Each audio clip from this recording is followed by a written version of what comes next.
prazer, me chamo Manuel, conhecido como Dino.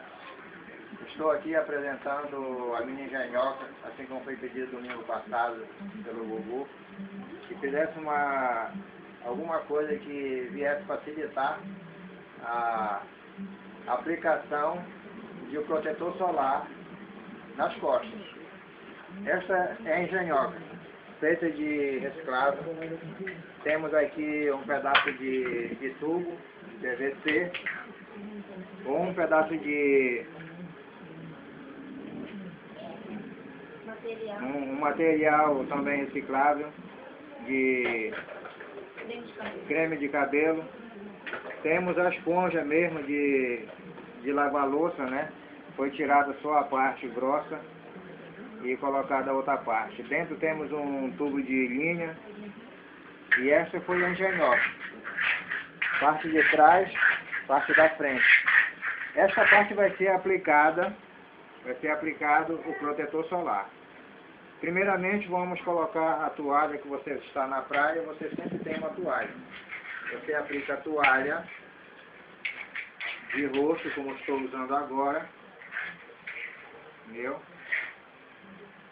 Ou você pode usar também a toalha de banho, que é muito fácil de manusear. Pequena também, que não vai tomar espaço na sua bolsa, né? Muito fácil de carregar. Estando colocada a toalha, agora vamos aplicar o protetor solar. Aqui, desta forma, aplicando o protetor solar.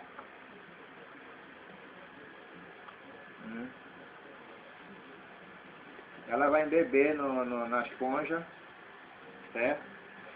Eita, cadê aqui?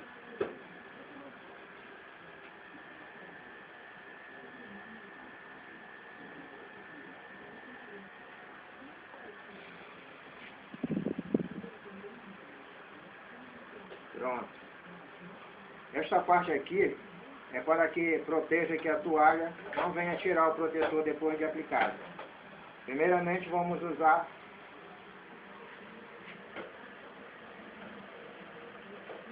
dessa forma. Você vai passar nas costas, na parte de cima, do lado direito. Depois, mudando os braços, você vai passar do lado esquerdo.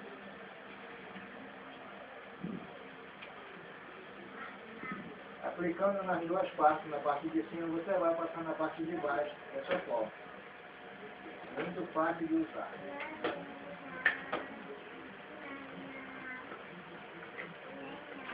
Essa é a minha engenhoca.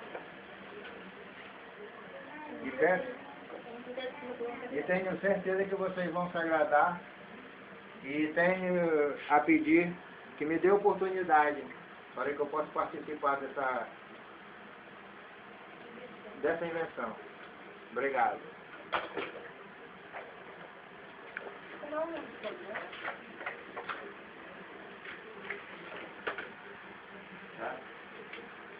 Bem passadinho. Muito bom mesmo. Funciona. Ó.